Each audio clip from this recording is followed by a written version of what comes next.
Et bien voilà, on les a. Donc une fois que j'ai répété un petit peu l'opération, pour toutes, les coupes, on arrive à, ce genre de choses ici. Donc là, vous voyez en vue isométrique ce que l'on a. Alors après, en fait, ce qui va être intéressant, c'est de regarder, qu'est-ce qui se passe, quand on regarde, de face.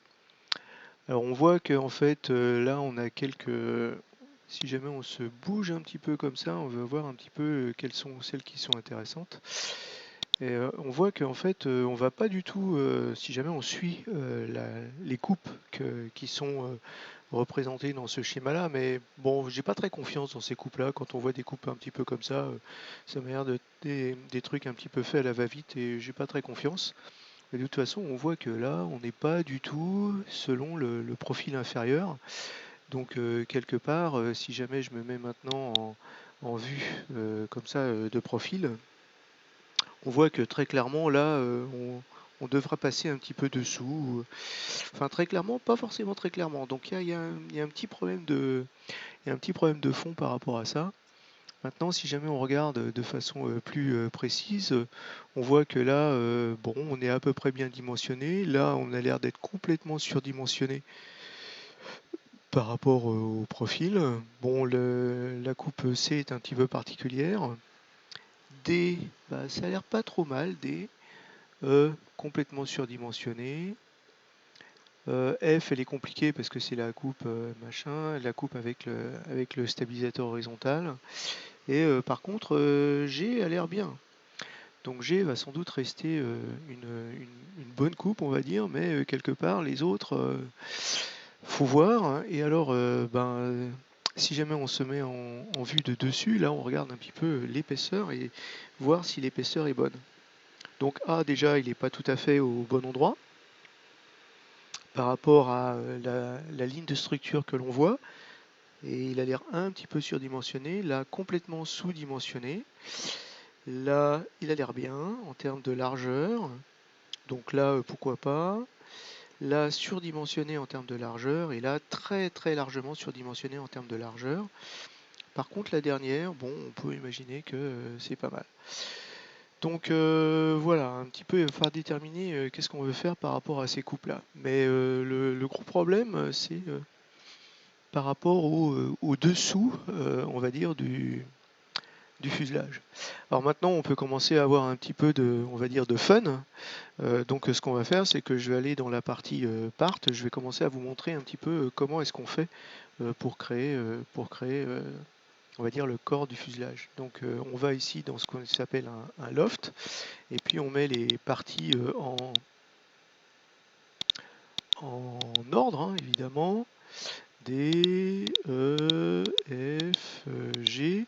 Je ne vais pas créer un solide et je vais dire OK. Et là, on commence à avoir un petit peu la forme du fuselage qui se dessine. Alors on va voir un petit peu, quand on se met en particulier de profil, eh bien on va voir où est-ce que ça va et où est-ce que ça va pas. Si jamais je me mets de l'autre côté, je vais voir en fait le. Bon, c'est normal hein, que là où il y a la coupe de la verrière, c'est pas bien du tout. Mais donc on va voir que on va arriver à peu près par là, ok. Donc ça c'est pas mal. Là, on voit que effectivement après il y aura un gros travail à faire pour récupérer cette courbe qui est quasiment verticale là. Donc ça va être assez chaud, on va dire. Il va falloir qu'on détermine comment est-ce qu'on veut faire pour faire ce genre de choses. Et puis là, on voit que évidemment, ça a été surdimensionné, comme je l'ai dit. Par contre, on voit bien aussi, en fait, oui, là, ça permet un petit peu de voir que là, très clairement, à mon avis, on est sous-dimensionné au milieu du visage.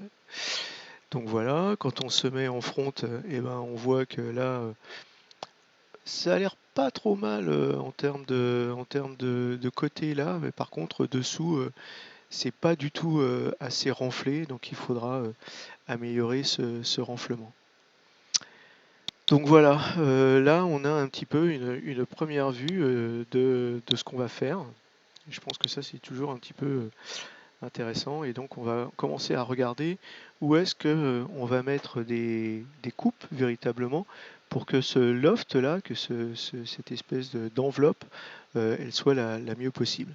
Et puis surtout le coin le plus compliqué, ça va être autour, encore une fois, autour de cette remontée là très très difficile. Il va falloir qu'on détermine comment on fait. Surtout que là, on voit qu'il y a une ligne de structure ici, là. Donc, est-ce qu'on peut l'utiliser pour changer un petit peu la donne ou pas? Ça va être quelque chose qu'il va falloir que l'on réfléchisse. On va voir aussi qu'on a une petite extrusion ici qu'il faudra qu'on rajoute sans doute après. De même que la verrière, il faudra qu'on fasse quelque chose par rapport à cette double forme que l'on a. Et bien voilà ce que l'on peut dire pour l'instant. Voilà, c'est assez facile à faire en fait, mine de rien. Bon, maintenant on va rentrer dans le détail. Ça va être plus compliqué. Bien, bon, maintenant qu'on a vu ce premier loft, en fait, on va le détruire. Après, je vais faire un truc parce que je suis maniaque en fait. Ce que je vais faire, c'est que je vais cliquer droit ici et je vais créer un groupe. Donc là, ça crée un groupe ici et ce groupe, je vais le renommer et je vais dire Original Cuts. Donc en gros, ce que je fais, c'est que je garde une trace du travail que j'ai déjà fait ici, là. Parce que en fait, on va voir que je vais commencer à modifier les profils pour bien coller, on va dire, à, à la forme globale, en particulier vue de dessus et vue de profil. Donc en fait, je vais me les garder quelque part. Donc, notion de groupe, ça sert juste comme ça à structurer un petit peu le truc. Et en fait, bêtement, ce que je vais faire, c'est que je vais faire un CTRL-C et ensuite un CTRL-V. Et donc là, ça va être en fait, mes true cuts, on va dire. Donc ça va être les coupes que je vais utiliser véritablement pour faire mon vrai loft de mon vrai fuselage. Donc je vais les éditer, je vais sans doute changer pas mal de choses par rapport à, on va dire, là où c'est, etc. Et donc c'est pour ça que on va le faire, quoi. Donc je vais commencer par la coupe numéro 1, qui est quelque part là. Et je vais regarder surtout, on va dire, de dessus et de dessous, comment est-ce que ça se passe et voir si jamais je dois modifier quelque chose. Donc pour ça, j'ai vu que en fait, quand je me mettais de profil, elle n'était pas du tout suffisamment haute. Par contre, elle est pas mal en bas. Mais en fait, j'ai pas envie de régler ça pour chacune des coupes sans rien y voir. Donc ce que je vais faire, en fait, comme une aide, je vais rappeler mon squelette de Wright. Et en fait, ce que je vais faire, c'est que je vais tracer ces courbes-là. Et ça va me permettre en fait d'accrocher mes profils sur les courbes. Alors, je pourrais le faire de profil bien, du haut, ce sera peut-être un petit peu plus compliqué parce que je ne sais pas très bien à quelle hauteur est la partie la plus large du fuselage.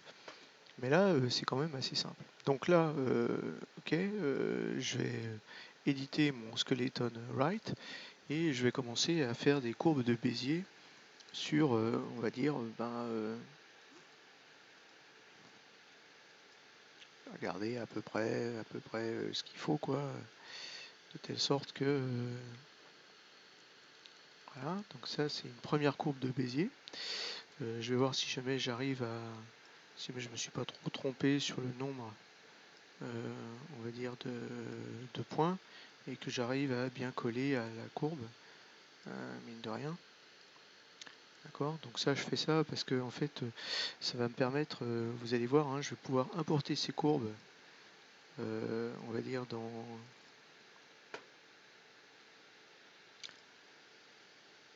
dans les coupes que je vais faire.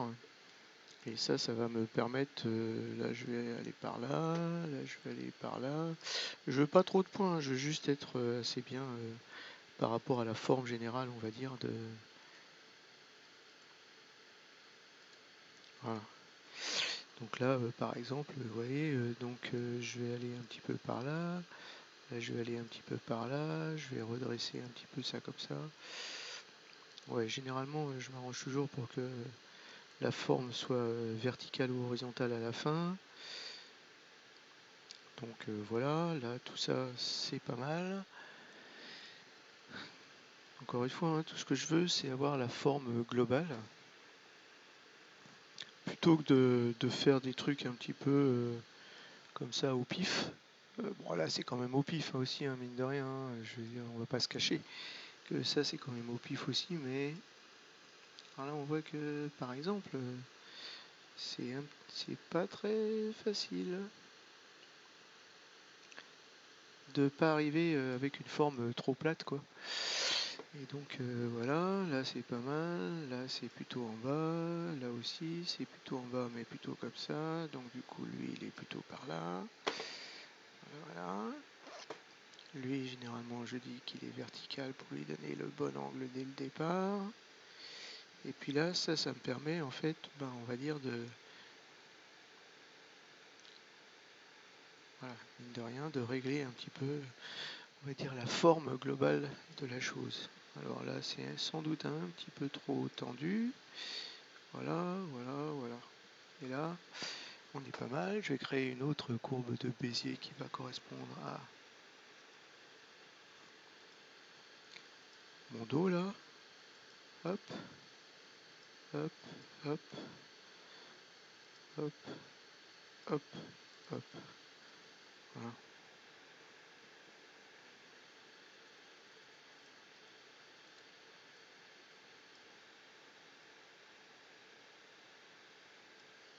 Mhm.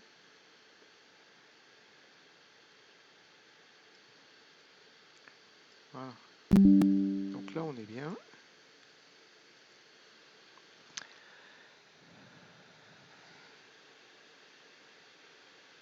Là, on va tendre un petit peu plus ça, là.